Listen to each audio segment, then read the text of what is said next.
In post-coup Zimbabwe, COVID-19 cases are rising along with political repression. Here's how you can help.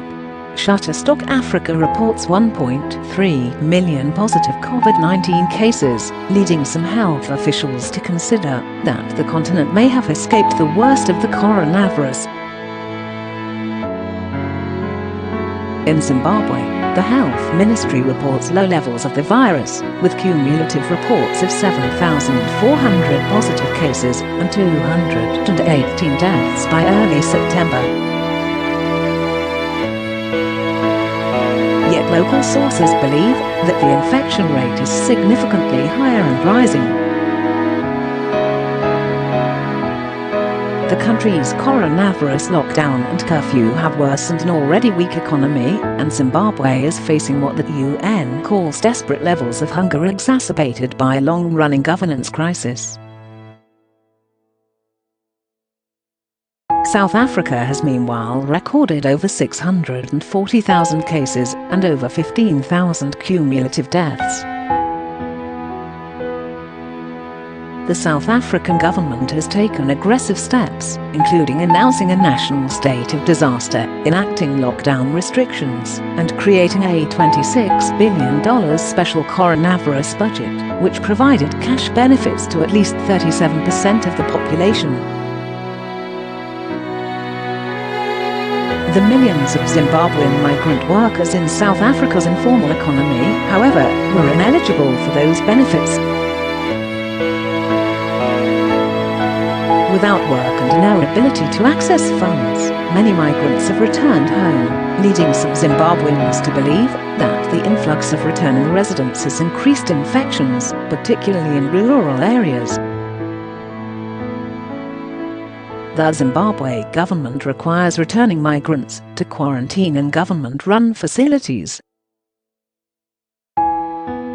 Those centers, however, lack testing equipment, running water, and hygiene supplies, and many quarantined individuals have fled these conditions before completing their quarantine. An unknown number of migrants have also re-entered the country through unofficial entry points, bypassing quarantine facilities and likely facilitating the virus's spread to families and rural communities. Anecdotal evidence indicates a high level of COVID-19 community spread and fears of significant undercounting. Families with symptoms are unable to access free testing and are unable to afford testing in private laboratories, which can cost $60 or more. In July, Zimbabwe's parliament suspended activities after 8 members tested positive. The country's largest medical insurer, the Commercial and Industrial Medical Aid Society, CMAS, closed after 27 employees tested positive, and several leading retail shops have closed for short periods after employees tested positive.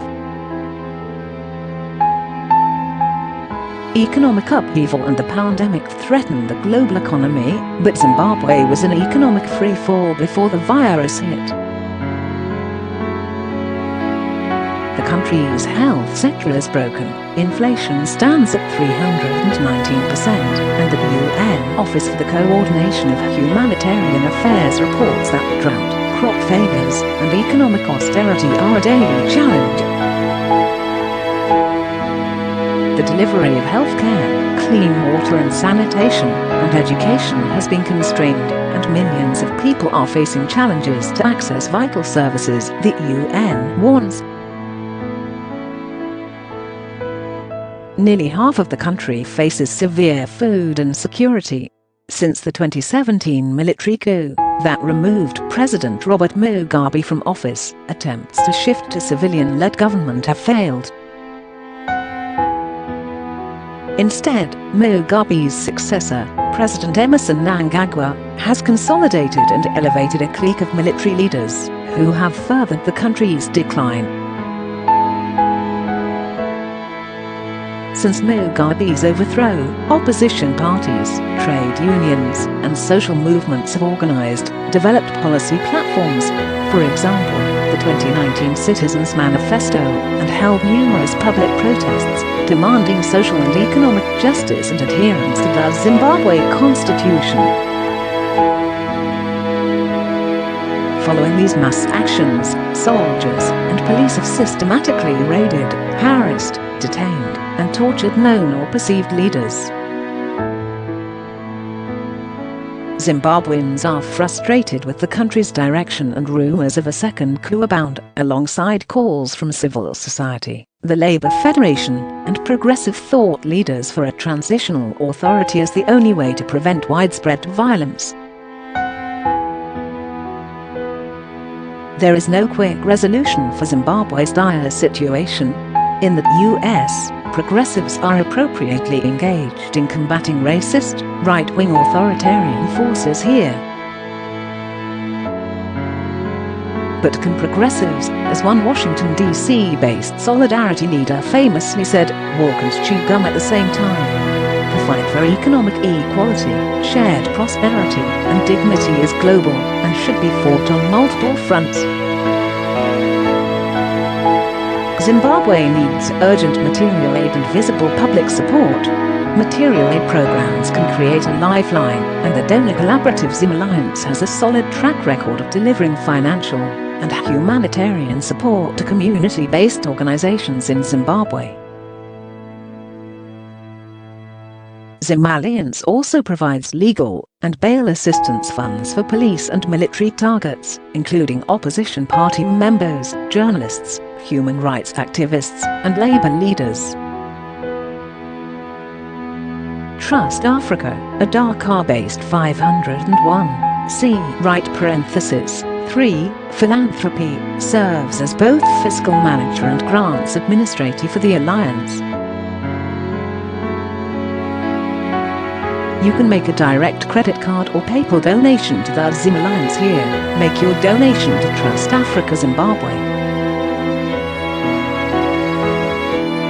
Social media is also useful. According to one source, social media in Zimbabwe has flagged missing persons and ongoing abductions. The absence of immediate social media attention can lead to total disappearances or brutal murders that the state can simply deny any knowledge. In response to police violence this summer, Zimbabweans launched the Zimbabwe Lives Matter and Zimbabwe Lives Matter, which garnered tweets from national artists across Africa, Zimbabwe's diaspora, and global figures, including President Barack Obama. Use your social media platforms to keep the public eye on Zimbabwe.